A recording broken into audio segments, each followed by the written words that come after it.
Hello everyone, my name is Tom Hamp and I'm a business coach, and this is a live broadcast called Tuesdays with Tom, and we do this bi-weekly, 9:30 on Tuesdays. So thank you so much for being with us today, and you can participate by asking questions about the business topics that we're talking about today, and also sharing this video either today or down the road with those that are in need of business assistance.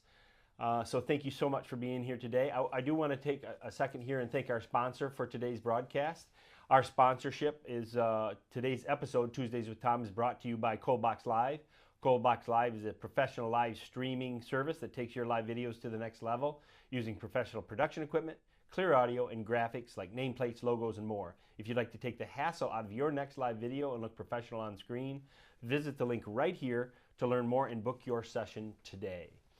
So today's topic is family dynamics and culture. We gave you an overview last time we got together, and today we hope that you can take some things with you. And first and foremost is to understand with the family-owned business the philosophy of whether it's people first or profits first, and try to get that into a balancing, more of a balance than it maybe has been in the past. We want to find out what the family commitment is to the business, and then steps to start to create your family vision. So let's get started. So when we're talking about our family business philosophy, let's talk about the family first, okay? We need to really understand our family members' role in the various business roles that we have, including the husband and wives, parents, children, extended families, and multiple generations, and what type of roles they're gonna play as stockholders, as board members, as working partners, advisors, and certainly employees. We know that conflicts arise due to the overlaps of a lot of these roles. Communications will play a key spot with family members in the business versus and how we interact. So certainly communications in the business while we're at business is going to be different than when we're at family functions, those types of things. And we need to have the respect for each individual during that process. And personal concerns can certainly carry over to business. I certainly have had a client that's brought up, 15 years ago, an issue that happened in a family situation in a board meeting, and it's difficult to kind of, weed through some of that information. But I think it's a good thing to get these things out out on the table so that we can talk about them. So to succeed, the communication lines need to be open. We really need to understand that everybody needs to have a voice. We need strategic planning tools, which we've talked about in some of the Tuesdays with Tom in the past, and then engage the assistance of outside advisors as needed, whether that's a financial person, whether that's a CPA, somebody in the legal profession, those types of things to help the family put some of the processes, procedures, documents in place for the family business to succeed. Planning is extremely important. Okay, so we've talked a little bit about strategic planning, like I said, in some of the episodes in the past, but we should have a get-together, a meeting of sorts, to where all members of the family attend this process. So in the course of the meeting, we should probably have why each family member is committed to the business, if they are.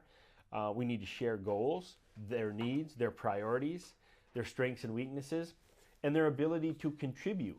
I know many situations to have, family members are part of the business, but they don't contribute nearly as much as maybe a fellow family member. So again, we just need to understand their ability to contribute. And also to make sure that each family member has some sort of voice. They don't get to maybe make the major decisions, but at least they have a voice to be able to air something out, a concern, an issue, to put it on the table and to be listened to. And then we need to expose all the family members to the different aspects of your business. And that can extend to employee issues, customers, products, sales, service, maybe the backroom issues with accounting and that type of thing. Give them some insight on that it's just not that easy to be in business, whether it be family or not a family business, but that these are issues that they may not be exposed to, that type of thing. The last piece of the family part of the family-owned business is really create a clear mission or vision statement. This happens when we do a strategic plan, but if you're not going to do a strategic plan, you certainly want a clear mission a clear vision statement of what this business is about, what you're striving to do, that type of thing. So let's move over to the business enterprise piece of it. So we talked a little bit about the family priority. Let's talk about the business piece of it, and that's the business enterprise. So first and foremost, about employment. Family work outside the business first. Maybe you send some of the younger people or people that want to get in the business out to get a job for 2 or 3 years. So one, they can bring outside experience and perspective and that they can bring back into the business, but they also get a taste of how it is out there outside the family business. Very valuable.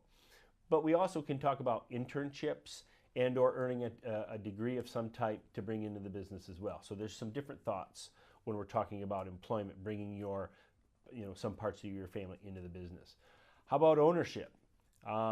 Whether, the people in the family will purchase parts of the business after a while, whether it's earned, whether it's gifted.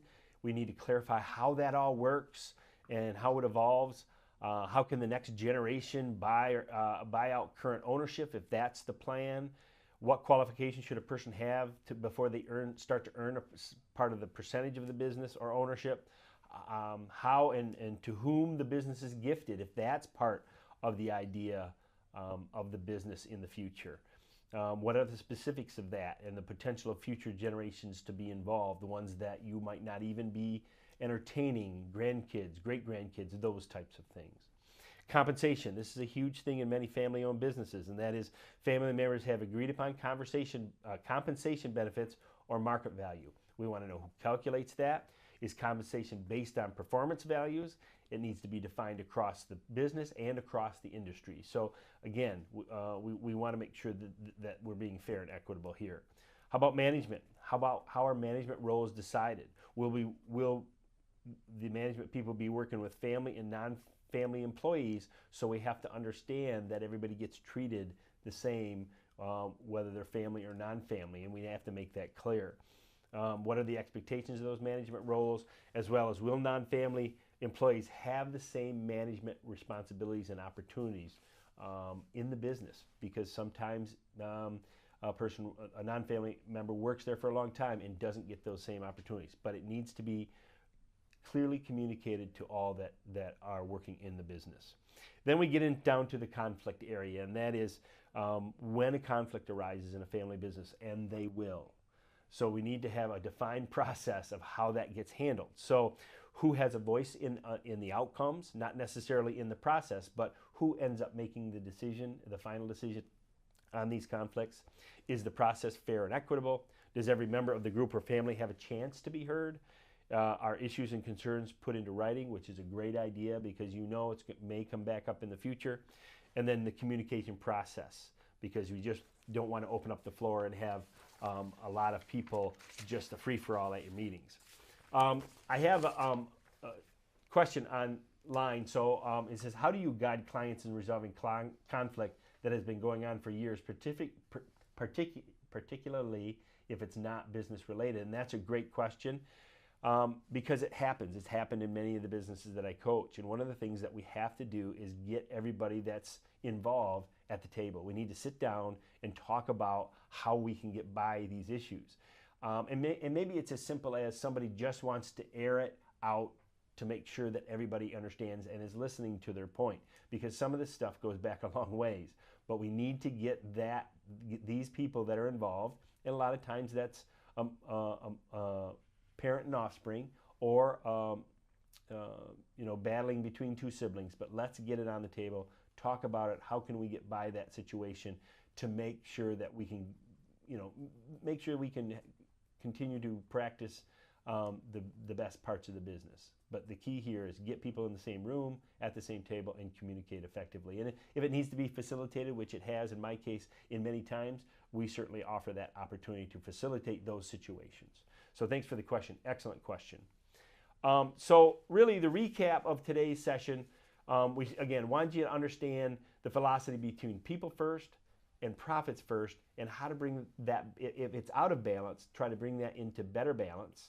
We wanted to find out what the family commitment is, and we talked a little bit about that, getting everybody at the table that's of the family and understand what they want out of the business, what their needs are, and that type of thing, and also sharing what they can give to the business. And then the last part that we wanted you to take away today was some steps to create that family vision, and that really goes into the strategic planning, getting everybody at the table to understand what is the core value and purpose of this business now and into the future. So join me for our next session on Tuesdays with Tom, where we'll be discuss the second area of family-owned business, which is going to be family planning, communication, and development. This was a live video called Tuesdays with Tom. My name's Tom Hamp. I'm a business coach. Our sponsor today of this episode is brought to you by Coldbox Live. Coldbox Live is a professional live streaming service that takes your live videos to the next level using professional production equipment, clear audio, and graphics like nameplates, logos, and more. If you'd like to take the hassle out of your next live video and look professional on screen, visit the link here on the screen to learn more and book your session today. So thank you so much for joining us, and we'll see you next time.